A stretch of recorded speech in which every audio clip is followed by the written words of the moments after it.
Dear viewers, welcome back to my channel English Grammar.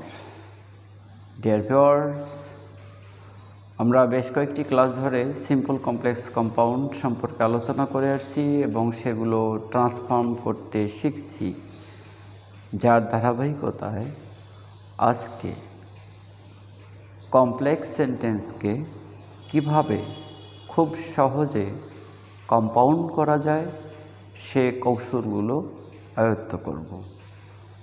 তাই শিক্ষার্থীবৃন্দ, ক্লাসটি কোনো রকম স্কিপ না করে শুরু থেকে শেষ পর্যন্ত মনোযোগ সহকারে দেখবে বলে আশা করছি। আর হ্যাঁ শিক্ষার্থীবৃন্দ, মূল আলোচনা আসার আগে আমি তোমাদের বরাবরের মতো অনুরোধ করতে চাই, সেটি হচ্ছে যারা এখনও পর্যন্ত আমার চ্যানেলটি সাবস্ক্রাইব করোনি, আশা করি তারা সাবস্ক্রাইব করবে। আর যারা অলরেডি সাবস্ক্রাইব করে এসেছো তাদের অশেষ ধন্যবাদ। তাহলে শুরু করা যাক আজকের structure complex two compound. Yes শিক্ষার্থীবৃন্দ, তোমরা জানো কমপ্লেক্স সেন্টেন্সেও দুটো সাবজেক্ট বা দুটো ফিনিট ভার্ব বা দুটো ক্লোজ থাকে, যাদের একটি প্রিন্সিপাল ক্লোজ অপরটি সাবঅর্ডিনেট ক্লোজ। এখানে কমপ্লেক্স সেন্টেন্সের সঙ্গে কম্পাউন্ড সেন্টেন্সে তোমরা অনেকখানি মিল পাবে। কাজেই কমপ্লেক্স থেকে কম্পাউন্ড করতে খুব একটা পেরেশানি হবে না বলে মনে করছি, কারণ কম্পাউন্ড সেন্টেন্সেও একাধিক সাবজেক্ট, একাধিক ফিনিট ভার্ব তথা একাধিক ক্লোজ থাকে।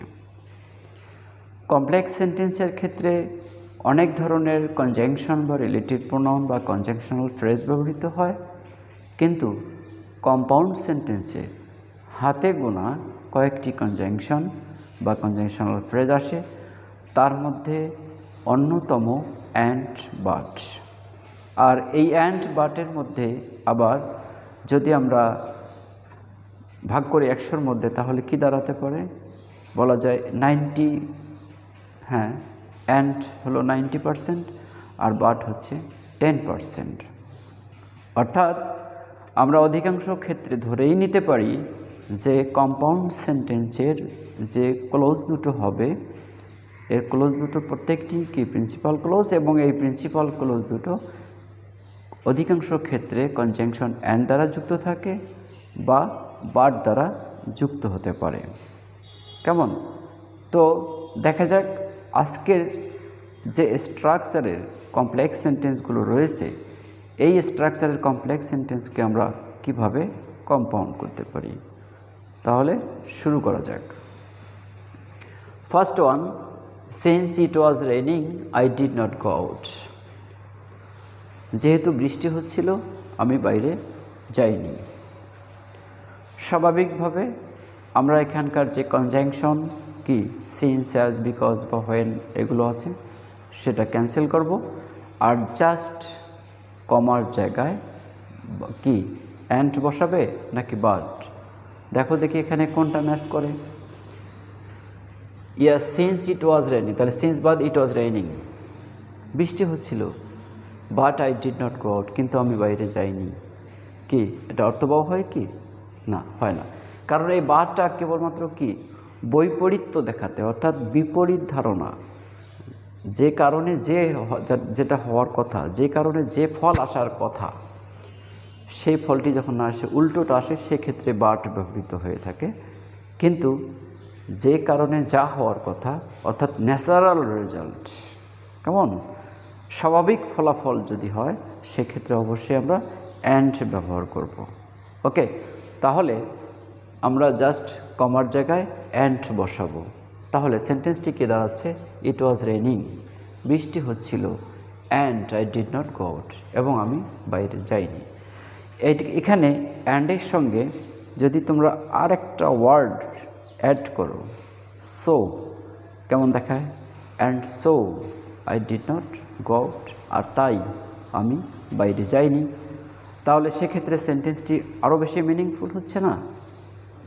তো ভাষার উদ্দেশ্য বা সেন্টেন্সের উদ্দেশ্যই হচ্ছে কি, ট্রান্সফর্ম যেভাবেই করি না কেন অর্থের কোনো পরিবর্তন ঘটবে না, সেই সাথে কি সেন্টেন্সটি যেন শ্রুতিমধুর হয়, সেন্টেন্সটি যেন মিনিংফুল হয়, তাই তো?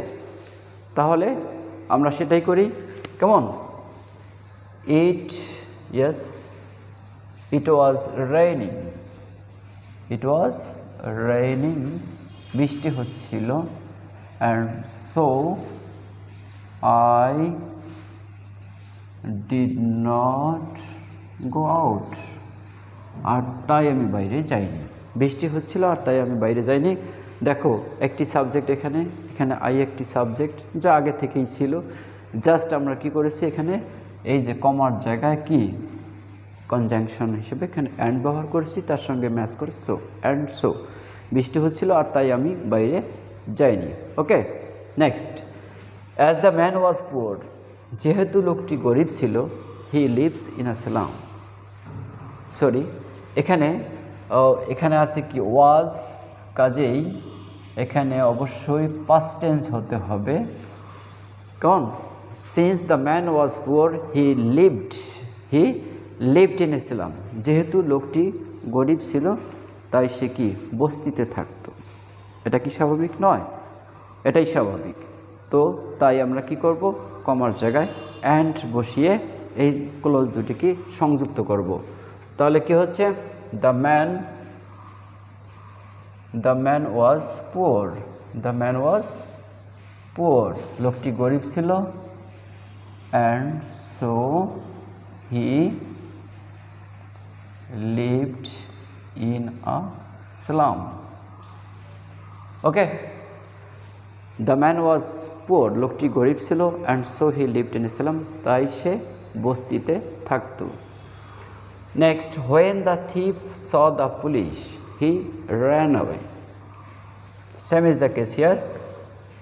এখানে কনজাংশন, এটা বাদ দিলে পরে কি দাঁড়াচ্ছে, the thief saw the police, যখন চোরটি পুলিশ দেখলো, যখন চোরটি পুলিশকে দেখলো, চোরটি পুলিশকে দেখলো। And he ran away,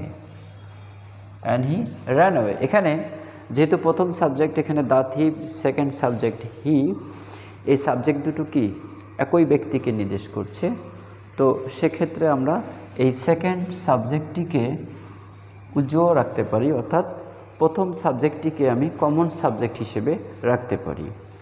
the thief saw the police and ran away, the thief saw the police and ran away, চোরটি পুলিশকে দেখলো এবং পালিয়ে গেল বা দৌড়ে পালালো।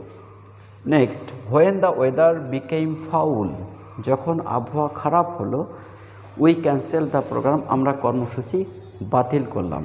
অর্থাৎ আবহাওয়া খারাপ হলো আর তাই আমরা প্রোগ্রামটি বাতিল করলাম। তাহলে কি দাঁড়াবে? ইয়েস, দ্য ওয়েদার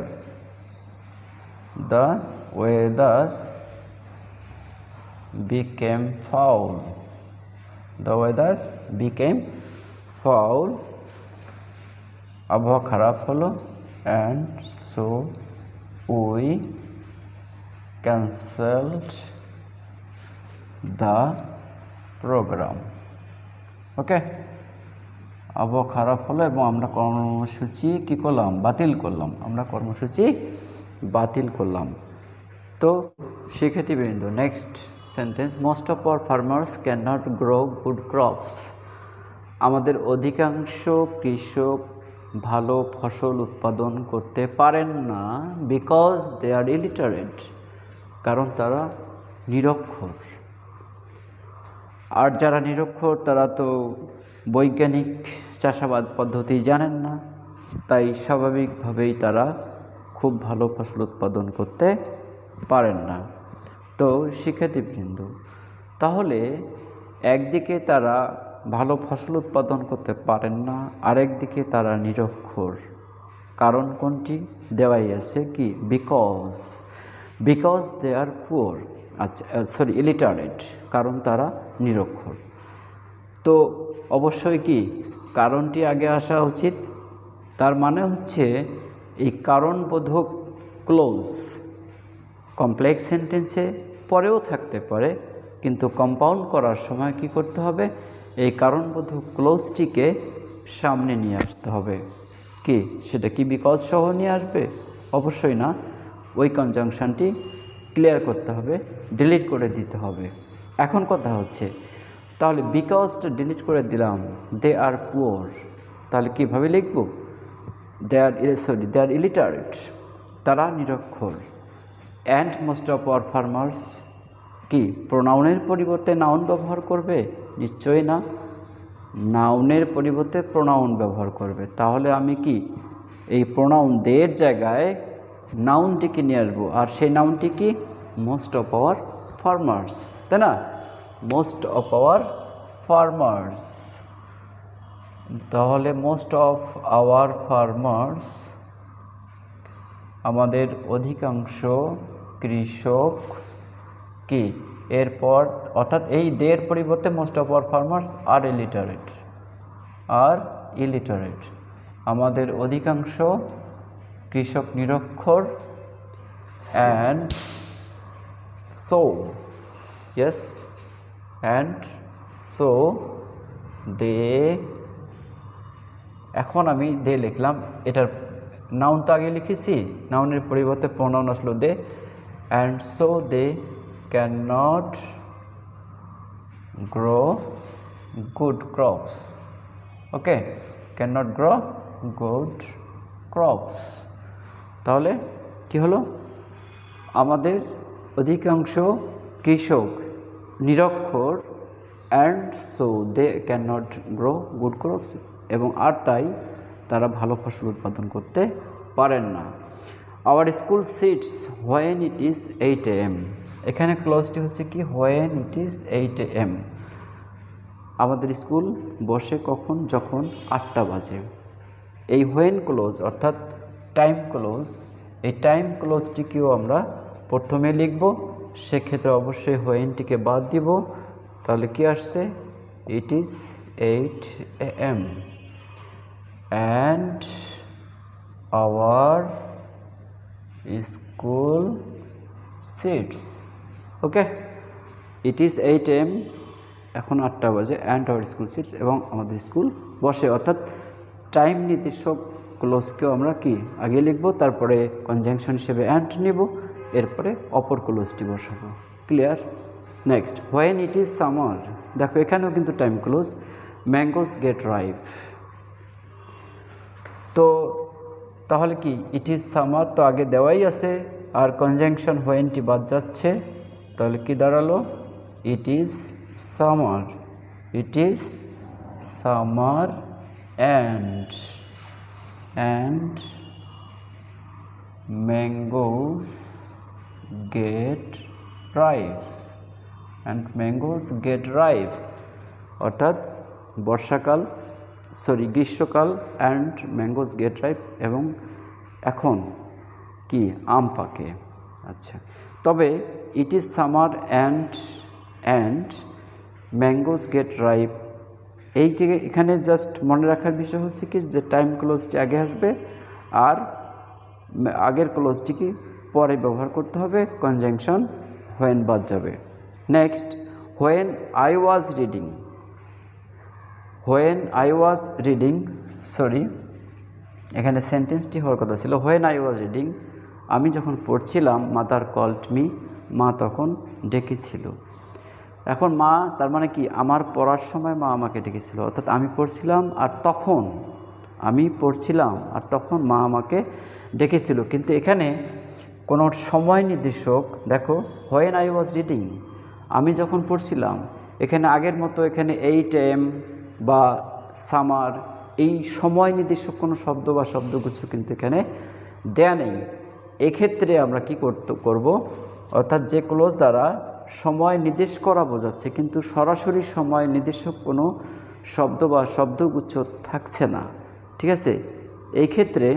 এক্ষেত্রেও আমরা আগের মতোই কনজাংশন হোয়েনকে বাদ দিলাম, আই ওয়াজ রিডিং, আমি পড়ছিলাম, অ্যান্ড দেন, এবং কখন, when I was reading, okay.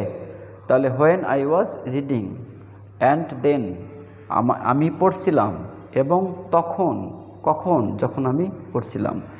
I was reading and then mother called me. ওকে, আচ্ছা, এখানে তোমাদের আরেকটি কথা মনে আছে কিনা জানি না, সেটা হচ্ছে যে আমরা যখন কমপ্লেক্স থেকে সিম্পল করতাম এ ধরনের স্ট্রাকচারকে, তখন আমরা একটা ফ্রেজ ক্রিয়েট করতাম, সেটি কি অ্যাট দ্য টাইম অফ, অর্থাৎ আমি যা বলতে যাচ্ছি এখানে আমরা লিখতে পারতাম I was reading and mother called me at that time, বা I was reading and at that time, আর সেই সময় মাদার কল্ড মি, মা তখন ডাকলো। তো শিক্ষার্থীবৃন্দ, আর তোমাদের ধৈর্য শ্রুতি ঘটাতে চাচ্ছি না আজকে, কারণ একদিনই তো আমরা সব ধরনের কমপ্লেক্স সেন্টেন্সকে কম্পাউন্ড করতে শিখতে পারি না, অনেক সময় লেগে যাবে। অত ধৈর্য তোমাদেরও যেমন নেই, আমারও ঠিক নেই। তাহলে আগামী ক্লাসে আরও নতুন কিছু স্ট্রাকচার নিয়ে এই কমপ্লেক্স টু কম্পাউন্ড ক্লাসটি যাতে উপস্থাপন করতে পারি, সে পর্যন্ত যাতে সুস্থ থাকতে পারি, সেই প্রত্যাশায়, সেই কামনায় আজকের মতো আল্লাহ।